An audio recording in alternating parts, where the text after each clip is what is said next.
Episode की starting में हमें दिखाया जाता है कि शुगेन पर दोषी अपने ताऊ से हमला करने के लिए तैयार होता है, लेकिन ये लड़ाई जल्द ही खत्म हो जाती है क्योंकि शुगेन उस दोषी को बीच से चीर देता है और उसकी रिजेनरेशन को रोक देता है। उसके बाद शुगेन दोषी का सर का एक हिस्सा काटने लगता है ताकि उसे इस आइलैंड के बारे में कुछ और सवाल के जवाब मिल सके। जिक्का शुगेन को समझाने की कोशिश करता है कि उनके पास जो इन्फॉर्मेशन है उसके साथ उन्हें मेन लैंड लौट जाना चाहिए, लेकिन शुगेन गुस्से में ये कह देता है कि जिक्का की ये इच्छा कभी पूरी नहीं होगी। और फिर वो पूछता है कि अच्छा बताओ जिक्का ने अब तक तलवार क्यों नहीं निकाली, जिसका जिक्का जवाब देता है कि वो नहीं कर सकता। इसूजू शुगेन को शांत करती है। शुगेन जिक्का से माफी मांगता है, लेकिन ये भी कह देता है कि उसके पहले का स्टेटमेंट कि आइलैंड पर जो भी जिंदा है उसे मिटा देना है वो सच है और इसके लिए उसे दोषी से इंफॉर्मेशन चाहिए। ये सुन के एक निंजा सजेस्ट करता है कि इंटरोगेशन और टॉर्चर का काम वो लोग करे क्योंकि निंजा लोग इसमें एक्सपर्ट होते हैं। इसके बीच वैनगार्ड पार्टी के बचे हुए लोग शियोन के प्लान को सुनते हैं, जिसमें वो सबको दो ग्रुप्स में बांटने की बात करता है। एक ग्रुप एस्केप रूट ढूंढेगा और दूसरा टान एलेक्जर। तामिया पूछता है कि वो लॉर्ड टेंसन को कैसे हराएंगे। शियोन सबको फिर से तैयार करता है और जमीन पर एक डायग्राम बनाता है जिसमें सबके ताओ एट्रीब्यूट्स दिखाता है।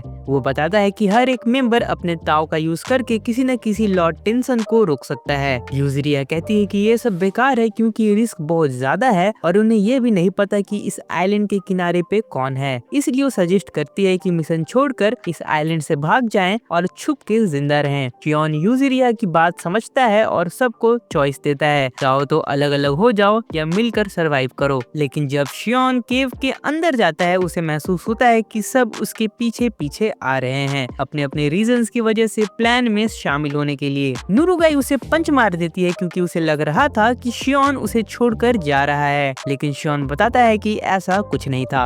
यूजिरिया सबको याद दिलाते हैं कि माफी सिर्फ एक क्रिमिनल को मिल सकता है जो तामिया और गाबिमारू का ध्यान खींचता है। जब सिचुएशन और ज्यादा सीरियस होती है शियोन खुश होता है कि सब ने एक ही डिसीजन लिया और कहता है कि हम सब एक दूसरे के लिए लास्ट चांस हैं जिंदा बचने का। उसके बाद फूची मेई के वर्ड्स का मतलब समझता है और पूरी टीम को समझाता है। तब सबको पता चलता है कि होराई एक मैसिव फोर्ट्रेस जैसा बना है जिसका डिजाइन एस्केप को इम्पॉसिबल बनाता है और समुंदर के मॉन्स्टर्स किसी भी चीज को इस आइलैंड के बाहर नहीं जाने देते। लेकिन मैं ये बात बताती है कि होराई के नीचे एक अंडरग्राउंड फ्लड गेट है जहाँ बहुत सारी शिप्स छुपी हुई हैं जिनके जरिए आइलैंड से निकला जा सकता है। तभी गाबिमारू सबको बताता है कि मे के हिसाब से टैन एलेक्जर एक लेबोरेटरी में रखा है, लेकिन दिक्कत ये है कि पैलेस का अंदर का स्ट्रक्चर कांस्टेंट चेंज होता रहता है, इसलिए अंदर नेविगेट करना मुश्किल है। और उसके थोड़ी देर बाद जब दुश्मन के एरिया में घुसने का वक्त आता है शियोन गाबिमारू और यूजरिया को बुलाता है ताकि वो ग्रुप को ताओ के थ्रू स्पाई करने के टेक्निक सिखाएं। यूजरिया सबको सिखाती है कि कैसे अपनी प्रेजेंस को छुपानी है ताओ को सप्रेस करके, और गाबिमारू सबको सिखाता है कि कैसे ताओ का फिजिकल कॉम्बैट में उपयोग करके ओपोनेंट को हराया जा सकता है। ट्रेनिंग के बाद टीम को दो ग्रुप्स में बांटा जाता है, एस्केप रूट टीम और एलेक्जर रिट्रीवल टीम। इस दौरान तामिया रियलाइज करता है कि मे भी आइलैंड छोड़ना चाहती है और वो सजेस्ट करता है कि उसे अकेला निकल जाने दो, एलेक्जर टीम का इंतजार मत करो। लेकिन गाबिमारू मे से पूछता है कि क्या तुम्हें जाने से पहले कुछ और करना है। मे जवाब देती है कि वो रेइन और जो फुकू से एक बार मिलना चाहती है, उनसे पूछना चाहती है कि उन्होंने पहले क्यों बदलाव किया और फिर एक नॉर्मल लाइफ जीनी है इस आइलैंड के बाहर। गाबिमारू अपनी पत्नी के शब्दों को याद करते हुए मे से वादा करता है, मैं तुम्हारी ये इच्छा जरूर पूरी करूंगा चाहे कुछ भी हो जाए। उसके बाद हमें दिखाया जाता है कि अजा को न्यूली बॉर्न दोषी के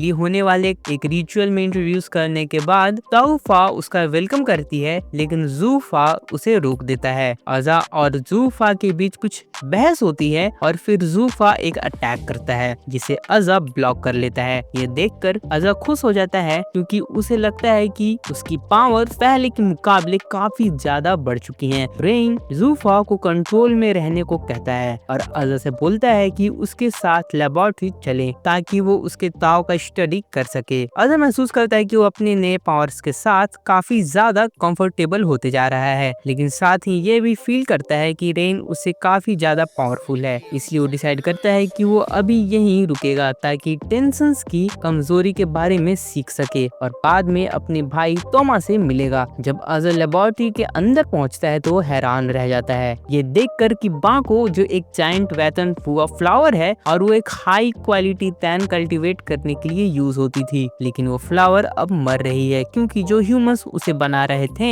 उनका पूरा एनर्जी यूज हो चुका है। रेन का प्लान है कि अजा के रेयर ताओ का यूज करके अपना रिसर्च कंप्लीट करे। दूसरी तरफ एलिक्सर रिट्रीवल टीम होराई में सक्सेसफुली घुस जाती है और दूसरे मेंबर्स को सिग्नल देती है कि एरिया क्लियर है, वो अंदर आ सकते हैं। सागरी ये नोटिस करती है कि पूरा प्लान बहुत तेजी से आगे बढ़ रहा है और सोचती है कि मिशन खत्म होने का वक्त आ गया है। गाबिमारू हाँ में जवाब देता है और कहता है हाँ, आज रात सब लोग आइलैंड स्केप करेंगे। फिर हमें दिखाया जाता है कि स्ट्रेटेजी मीटिंग के दौरान में एक बेसिक लेआउट देती है कैसल का और बताती है कि हर टेंशन कौन से पैलेस में रहता है। वो ये भी बताती है कि बाको हर रात को रेंटन पैलेस के नीचे गिरता है, जिसके वजह से रेन उस समय रेंटन पैलेस में नहीं आती बल्कि मेन पैलेस चला जाता है जहाँ जो फुकू रहता है। इसका मतलब है कि एलिक्सर लेते वक्त रेन से मुकाबला अवॉइड किया जा सकता है। गाबिमारू फिर प्लान समझाता है कि वो और यूजिरिया इनर गेट के टॉप पर लैंड करेंगे और ताओ सेंसरी का यूज करके कैसल का लेआउट सर्वे करेंगे। वो ये भी बताता है कि पैलेस के अंदर घुसने के लिए वो लोग अपना ताओ सप्रेस करेंगे, लेकिन जब गार्ड एलिमिनेट करना होगा या एरिया स्काउट करना होगा तब एक दूसरे को स्विच करते रहेंगे। एक सप्रेस करेगा और दूसरा एक्शन लेगा। प्रेजेंट में एलिक्सर रिट्रीवल टीम अपने प्लान के अकॉर्डिंग सक्सेसफुली कैसल के अंदर घुस जाती है। गाबिमारू रूम का लेआउट सेंस करता है अपने ताओ के जरिए, लेकिन अचानक उसे एक शेप बनाते हुए दिखता है बिल्कुल रूम के बीच में और वो शेप रेन का होता है जो खुद भी ताओ सप्रेस करके छुपा हुआ था और कहता है कि उसे पहले से पता था कि मैं ही उन सब को यहाँ तक ले आएगी। तो थैंक यू, इस वीडियो में सिर्फ इतना ही। प्लीज वीडियो को लाइक कर देना अगर तुम्हें अच्छा लगा हो और प्लीज कमेंट भी कर देना। तो थैंक यू, इस वीडियो में सिर्फ इतना ही। अगली वीडियो में मैं फिर से मिलूंगा।